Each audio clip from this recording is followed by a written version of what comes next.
Bom, nós vamos discutir hoje, nesse momento, nesse evento, nós vamos discutir o computador mais sofisticado que existe na face da Terra, o cérebro humano. O cérebro humano é um computador fantástico, ao contrário do computador eletrônico, que é um idiota muito rápido, o cérebro humano é um gênio, só que muito lento. Essa que é a grande diferença, por isso que as pessoas valorizam muito o computador eletrônico e pouco o computador maravilhoso que elas têm dentro do crânio.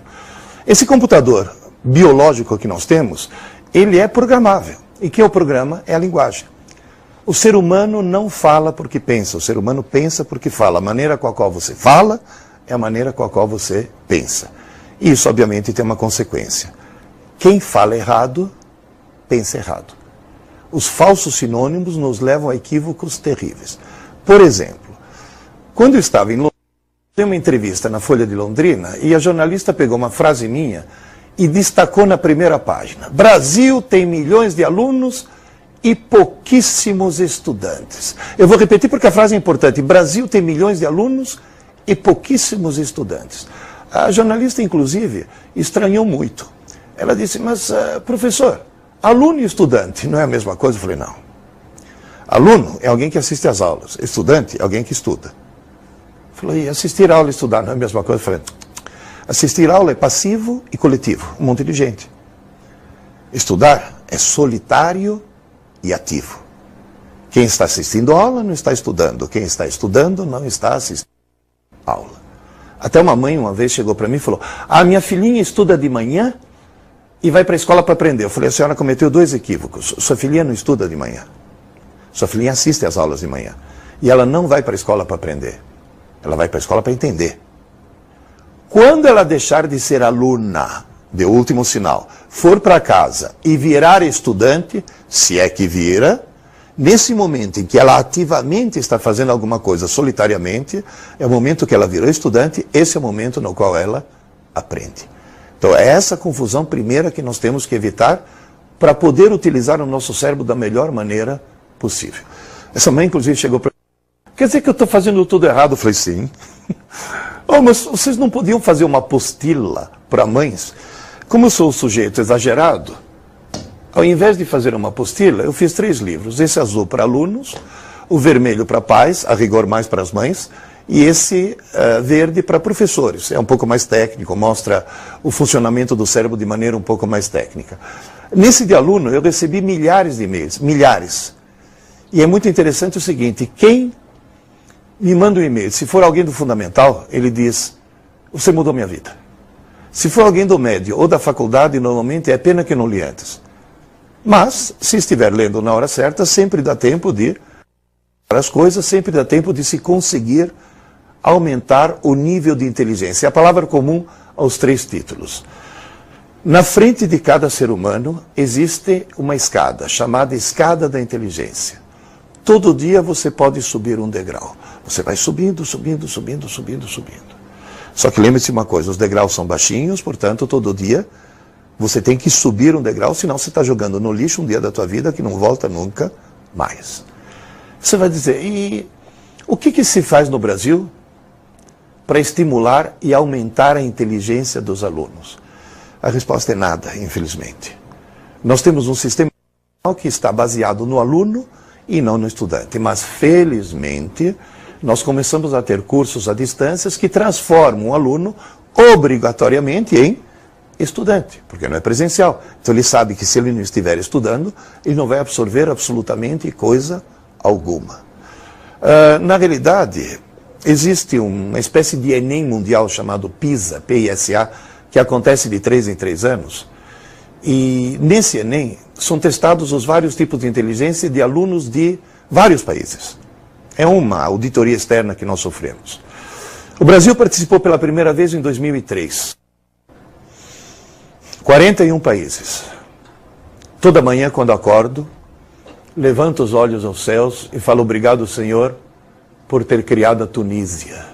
Muito obrigado por fazer a Tunísia existir.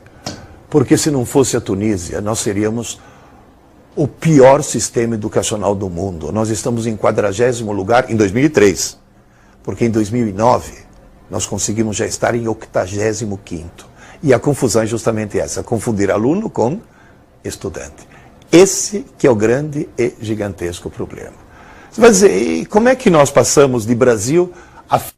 Como é que nós vamos conseguir virar primeiro mundo? É só evitar 3 equívocos. Quais são os 3 equívocos dos alunos brasileiros? 1, conversar na aula. 2, estudar para a prova. E 3, não ler livros. Eu vou começar pelo terceiro, não ler livros. 70 milhões de brasileiros jamais leram um livro. E se você quiser subir a escada da inteligência, saiba, ou você descobre a leitura como forma de lazer, ou você jamais vai subir pela escada da inteligência. O conversar na aula é a tragédia. Se já é difícil transformar aluno em estudante, ou seja, alguém que assiste a aula em alguém que depois estuda, quem conversa durante? Nem aluno consegue ser. Se nesse momento você está junto com outras pessoas e tem alguém conversando, esse alguém não está me perturbando. Eu estou muito longe, eu não estou nem te ouvindo. Está perturbando a você. Então, na realidade, quem mantém o espaço limpo desse ponto de vista tem que ser o próprio aluno. É o cara que está assistindo, que está a fim de assistir uma aula. Agora, a grande tragédia, o grande problema é justamente esse item número 2. É estudar para a prova. Você vai dizer, por quê? Porque quem estuda para a prova consegue ir bem na prova, consegue tirar boas notas, consegue passar de ano, consegue obter um diploma e só não consegue aprender. Esse que é o grande problema. Você vai dizer, mas se o sujeito tira uma boa nota, não quer dizer que aprendeu? Existem 2 técnicas para tirar uma boa nota sem aprender. Uma é legal, cola. Nem passe pela tua cabeça. A outra, qual que é? Estudar o mais em cima da hora possível. Por que alunos do fundamental, do médio, da faculdade e da pós-graduação, que eu já dei aula em pós-graduação para médico psiquiatra, e o problema é o mesmo. Por que todo mundo estuda o mais em cima da hora possível? Para não dar tempo de esquecer. Se tiver tudo fresquinho, tira a nota e logo em seguida, esquece tudo. E viva a Tunísia, né? Esse que é o grande problema. Agora você vai dizer, quais são as causas dessas coisas todas? Uma delas, conversar na aula. Televisão ligada o tempo todo. O tempo todo tem uma televisão ligada. Ninguém está assistindo, mas está ligada. As pessoas se acostumam tanto a ser mal educadas com a TV, ou seja, a TV está tentando falar com elas e elas não dão bola, que de repente elas se tornam mal educadas com as outras pessoas. Esse que é o grande problema. Quer assistir TV? Assista. Depois desliga. Quando acaba teu programa, desligue. Não precisa ficar ligado o tempo todo. Agora, na realidade, o maior problema é justamente o número 2. Estudar para a prova. Por que as pessoas estudam para a prova? As pessoas estudam para a prova porque elas têm dentro da cabeça uma coisa fantástica chamada cérebro. No cerebelo, aquela região azul, você aprende coisas para sempre. Por exemplo, andar de bicicleta. No sistema límbico, você coloca a informação facilmente e, eventualmente, copia para o córtex. Só que, assim que você copia para o córtex, o que estava no sistema límbico desaparece. Ou seja, o sistema límbico é uma espécie de rascunho do cérebro. Você coloca a coisa provisoriamente para ver se gravar no córtex. Provisoriamente. E esquece logo em seguida. Já aconteceu com todos vocês, por exemplo, você está sentado na sala, levanta, vai decididamente para a cozinha, com um objetivo muito bem determinado, e de repente você fala, o que eu vim fazer aqui, meu Deus do céu? Então, nesse momento, se passaram só alguns segundos e você já conseguiu esquecer. Acontece que é tão fácil colocar as informações no sistema límbico que as pessoas só colocam no sistema límbico. Quando alguém estuda para a prova, está colocando as informações no sistema límbico. Elas vão ser esquecidas logo em seguida, ele não está gravando absolutamente nada. Portanto, não está aprendendo, porque aprender é aprender para sempre, não para o dia seguinte, ou o suficiente para tirar nota numa prova. Você vai dizer, bom, tá bom, então como é que eu coloco as informações no córtex, onde elas vão ficar armazenadas para sempre? Acontece que no córtex, você não consegue escrever diretamente. Tudo o que você quiser escrever, você escreve no sistema límbico. E depois, eventualmente, copia para o córtex. É como no computador, quando você aperta uma tecla, o código dessa tecla é idiota para a parte tonta do computador, que é a memória RAM. É um rascunho, uma memória pequena e provisória. Se faltar luz, você perde tudo. Ah, mas eu quero salvar. Salvar não é escrever no HD. É o pegar o que foi escrito na RAM e copiar para o HD, que é uma memória enorme e permanente. E só vai ficar permanentemente lá quando a cópia for completa. Ninguém consegue escrever diretamente no HD. Você escreve primeiro na RAM e depois passa para o HD. Isso faz com que teu cérebro, dentro de certos limites da comparação, funcione assim. O sistema límbico seria a memória RAM, pequena e provisória.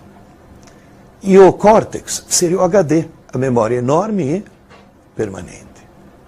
Então, na realidade, quando você, durante o dia, está acordado, você está utilizando o sistema límbico. É fácil colocar informações nele, mas algum tempo depois, lixo. Todo mundo usa só a memória provisória porque é muito fácil colocar alguma coisa lá. Só que as pessoas se esquecem que algum tempo depois, lixo. Quanto tempo depois? Pode ser segundos, pode ser minutos ou pode ser até horas. Mas jamais dias. O estudo profundo que hoje se faz do cérebro mostra uma coisa importantíssima. O conteúdo da tua memória provisória não sobrevive a uma noite de sono. Portanto, nada pode ser deixado para o dia seguinte. Você vai dizer, e por que as pessoas não escrevem no córtex? Porque escrever no córtex, na realidade, é desligar alguns neurônios e ligar outros. É uma coisa extremamente traumatizante. Escrever no córtex é uma coisa terrivelmente drástica. Você está desligando circuitos e ligando outros.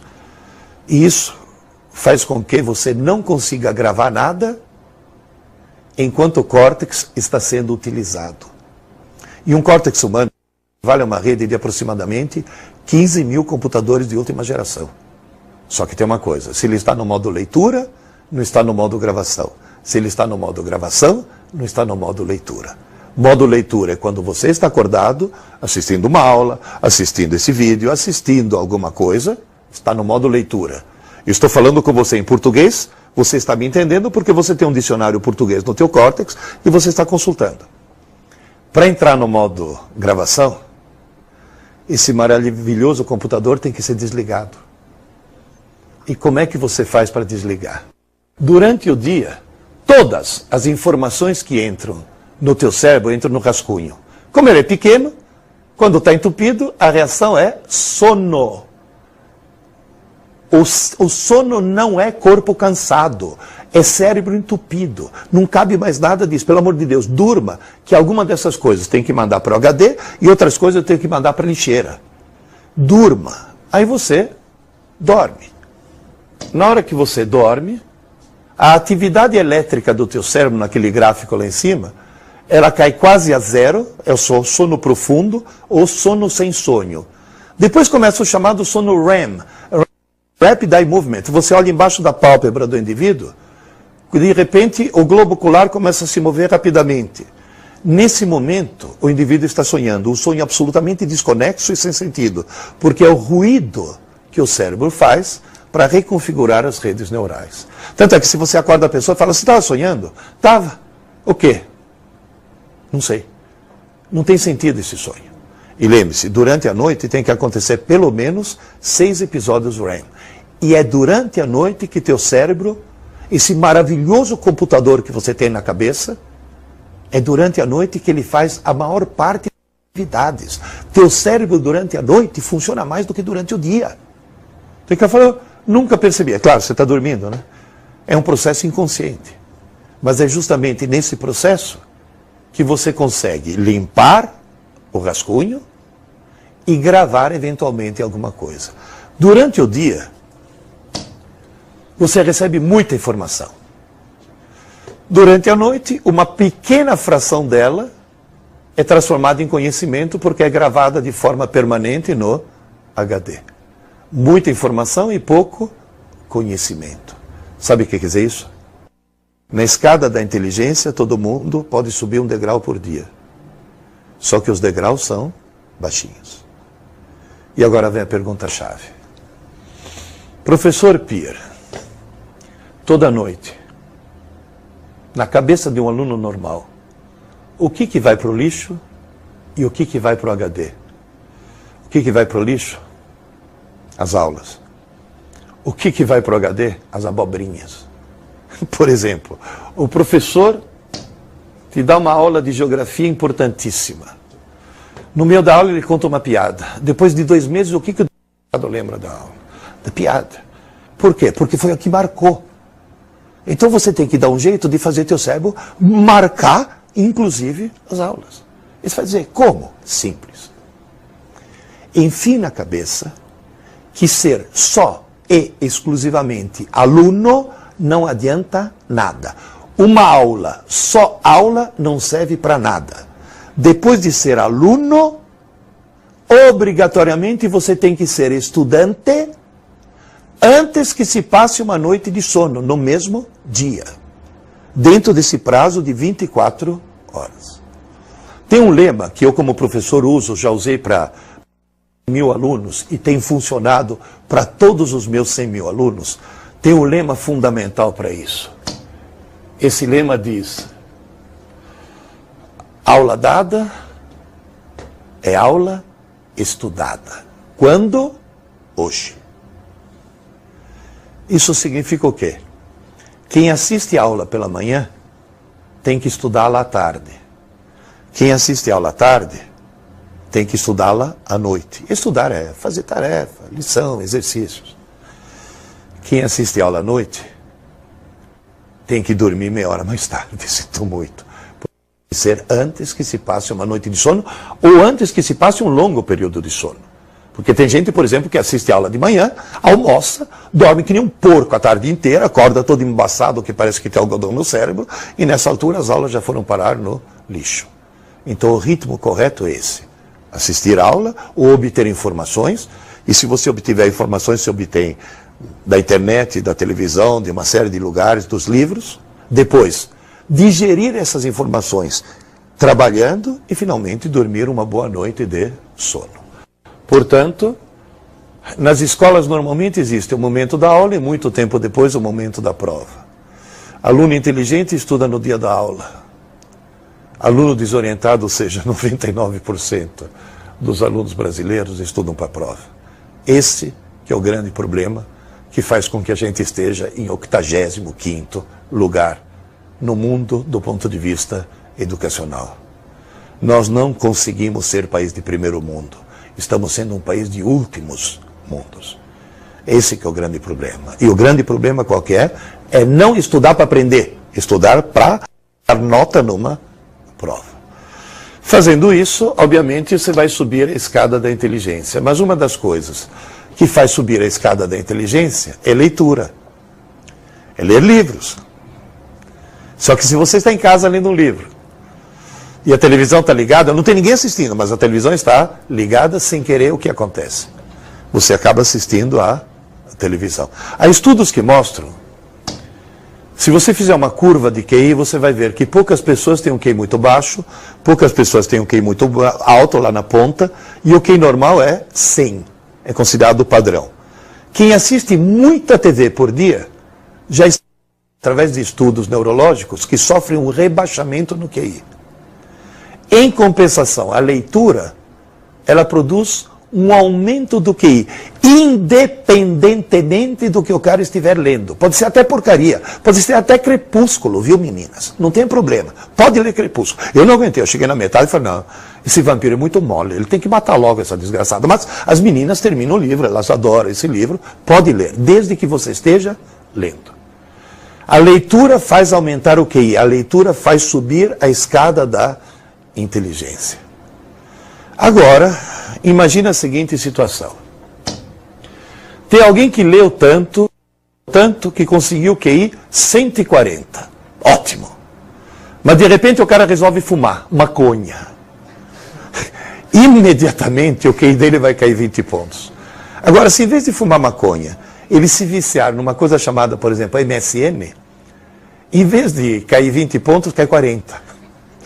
Há um estudo de um psiquiatra inglês que mostra que o uso compulsivo do MSN produz um rebaixamento do QI que é o dobro do que se fumasse maconha. Eu sei que nesse momento tem algum pilantra falando, eu vou vender o computador e comprar maconha. Não, pelo amor de Deus, as duas coisas. E vou dizer mais uma coisa. Quem para de usar o MSN, para de descer a escada e volta. Quem para de fumar maconha, para de descer a escada. mas não sobe mais, viu? Os danos são irreversíveis. Então, na realidade, o computador pode ser uma ferramenta utilíssima ou pode ser uma tragédia. Há muito tempo atrás, quando começaram os primeiros computadores pessoais, as pessoas não tinham nem sequer disquete. CD nem se fala. Não tinham nem sequer disquete. Se alguém quisesse gravar um programa, tinha que gravar em fita cassete, com os códigos demodulados. E, na realidade, uma maneira de eliminar os programas das pessoas era justamente imprimir em livros. A pessoa digitava o seu programinha, tinha lá as instruções. E eu trouxe aqui, para bater um papo rápido com vocês, um dos primeiros autores que eu editei. O apelido dele é Duda, é Carlos Eduardo Salvato. Vem cá, Duda. Você perdeu o microfone pelo caminho, tudo bem. O Duda, hoje vocês podem ver, um senhor adulto, um engenheiro, com MBA e tudo mais. O Duda publicou seu primeiro livro de computação quando você tinha 14 anos. Eu me lembro desse menino entrando na minha editora com a lista dos programas que ele tinha bolado e vou dizer uma coisa.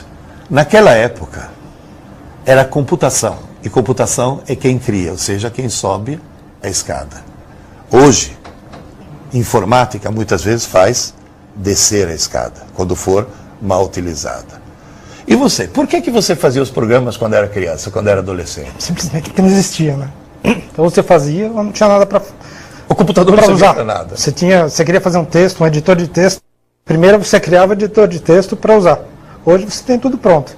Se você não pensar, você não pensa nada. Você se torna um simples usuário. Então o programador é peça fundamental aí para tocar esse universo todo. Em que linguagem você programava naquela época? Tinha um programa em Basic, né? Em Basic. Bem natural, uma linguagem... Uma linguagem bem fácil, bem tranquilo, tá né? certo. Igualzinho um C, né? Mais.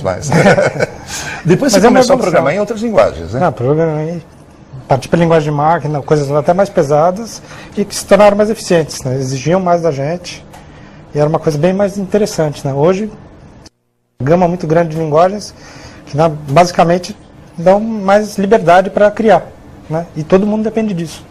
Então, é justamente isso que você falou. A informática não existe sem a computação. E não existe sem os programadores. Né? Exatamente. E o pessoal que tem uma certa resistência a aprender a... Ai, não, eu vou fazer redes, eu vou fazer não sei... Não, programar não é uma coisa tão complicada. Mesmo nas redes, a programação está implícita nisso. Né? Sim. Senão, o software está por trás de tudo. Né? Agora, na realidade, o que eu queria te perguntar é o seguinte. Hoje, você programa? Muito pouco. Muito pouco. Agora, veja bem. Você é alguém...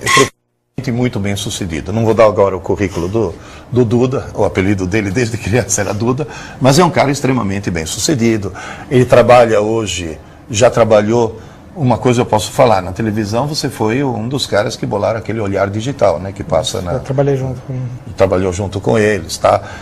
Hoje ele trabalha naquela que hoje suponho que seja a maior empresa de computadores do Brasil, a maior fábrica de computadores do Brasil. Ele trabalha lá, obviamente, mais na área de assessoria, de marketing, etc.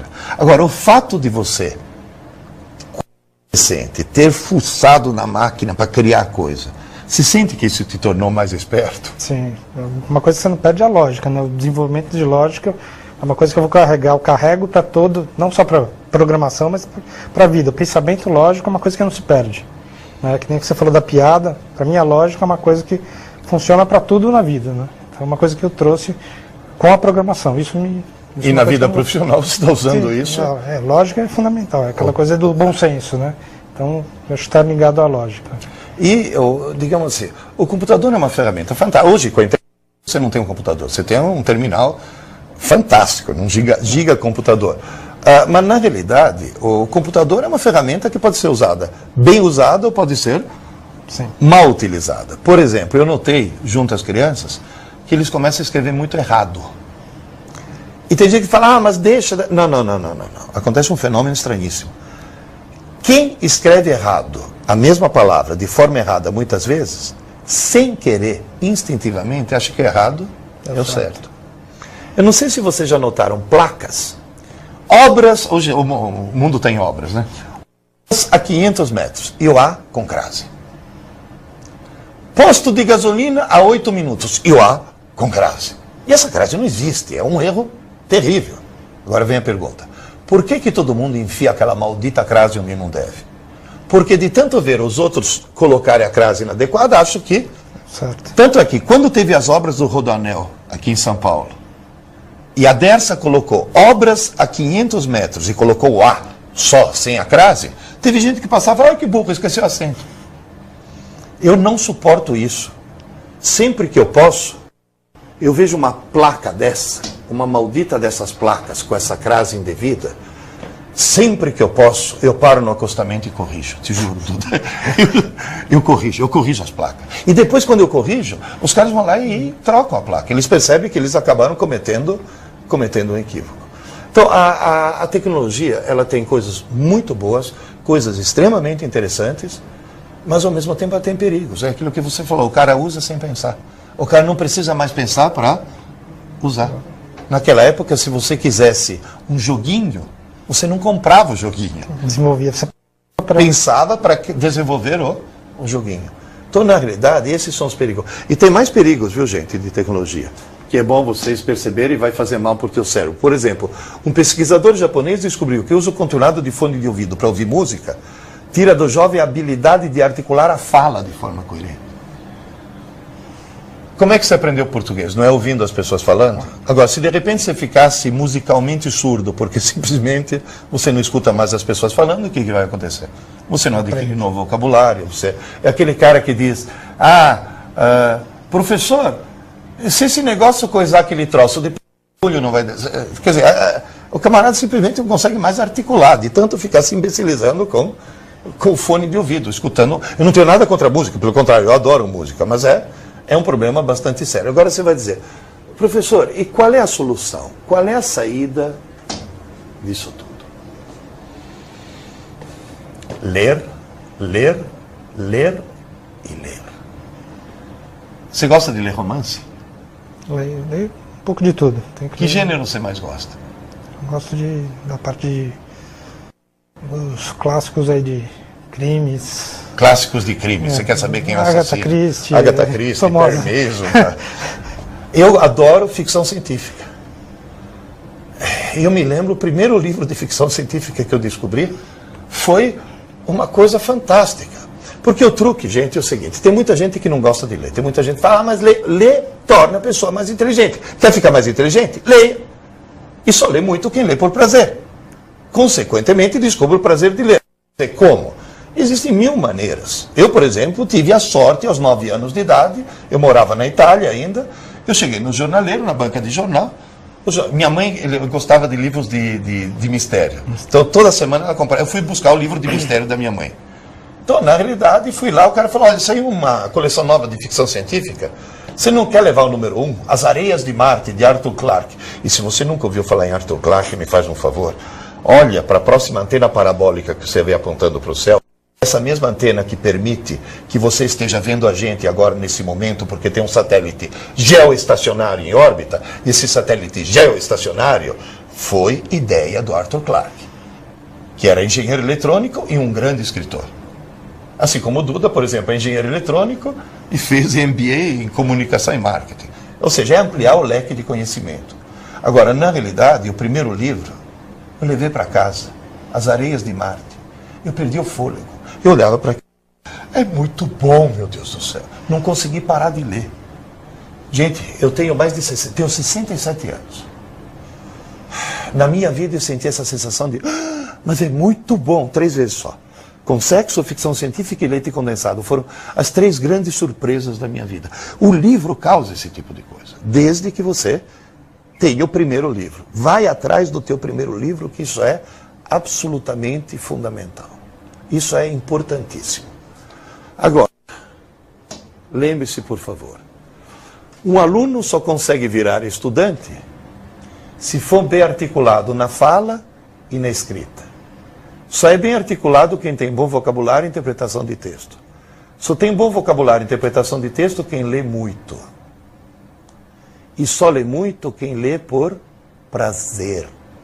E não por obrigação. Está claro isso? E a escola brasileira é especialista em criar o ódio pela leitura. Inclusive a verdade dos engenheiros que escrevem mal, né? Isso que eu passei a vida inteira com essa... tendo que lutar com preconceito, que é muita verdade, tendo que lutar contra. Não, mas na realidade, você que trabalha no mundo corporativo, no mundo empresarial, realmente, que impressão dá você receber uma comunicação interna com erros mal construída, com erros de ortografia, coisas desse tipo? Eu falei engenheiro, mas assim, na área de exatas como um todo, né? Então, com cuidado que vem da leitura, porque você lê e você aprende a escrever, né? Isso que é interessante.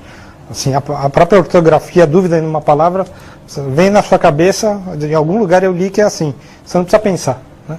Você vem, você já tem até a parte fotográfica que... Exatamente, e tem uma coisa, às vezes você fala, essa palavra você escreve com S ou com C cedilha? Você fica na dúvida, né? Você escreve e fala, não é isso. A imagem não corresponde àquilo que está... Agora, por isso que o cara que escreve o tempo todo, no fim acaba achando que é errado, que é o certo. Então, a leitura tem um papel preponderante, ela desenvolve a inteligência, ela permite que o sujeito tenha um prestígio maior quando ele está se relacionando com as outras pessoas e permite que a pessoa escreva melhor. Gente, só escreve bem quem lê muito. Não adianta ter aulas e aulas e aulas de redação. Só escreve bem quem lê muito. Portanto, o conselho que eu dou é entre no MST. Movimento do Sem Tela. Desliga um pouco a TV, desliga um pouco o computador, desliga um pouco o videogame e abra um livro. Porque essa que é a parte fundamental. Você lê bastante, né, Luiz? Sempre tem um horário dedicado a isso. Pelo menos uma hora por dia. Tem que ser antes. E depois tem outra coisa. Seria paradoxal alguém que começou escrevendo livros que não alimentar o mercado. Não alimentar o mercado, né? Quer dizer, conseguir não levar adiante. E agora você trabalha em uma grande empresa e, na realidade, você não está tanto na área técnica agora, né? Não, mas na área de comunicação. De comunicação mesmo, né? Então, esse que é o ponto importante. E é outra coisa, quem lê muito acaba tendo um leque amplo nas suas coisas. Infelizmente, a escola brasileira pega um pobre coitado de 12 anos de idade.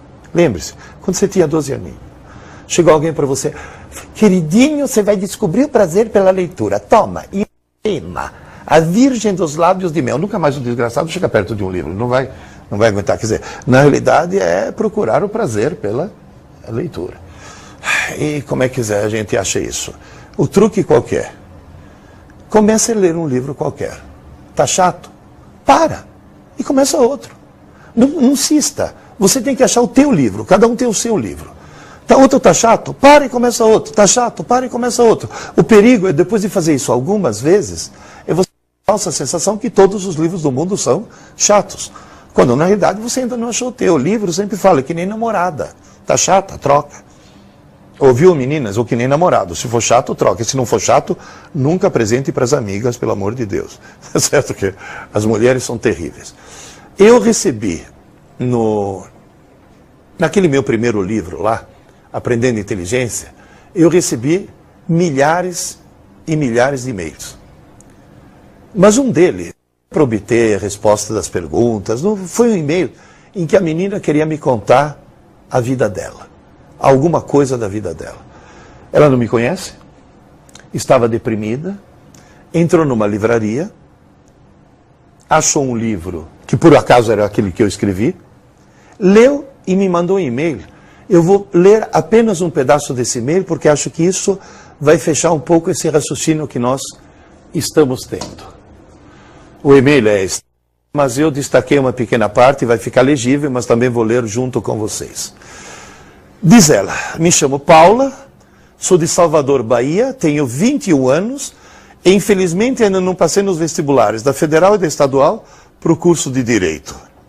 Agora sei porque até hoje não passei. Estudei errado a vida toda. Agora ouça essa frase, hein? Desde pequena sempre fui a melhor aluna da sala. Porém só estudei para tirar boas notas. Descobri que nunca aprendi de fato. A melhor aluna da sala. O resultado foi o fracasso vergonhoso nos vestibulares. Eu não entendia como uma aluna nota 10 pudesse ser reprovada tantas vezes no vestibular. Faço o vestibular de 2005. Agora eu vou fazer uma pergunta para vocês. A Paula foi uma boa aluna? Foi.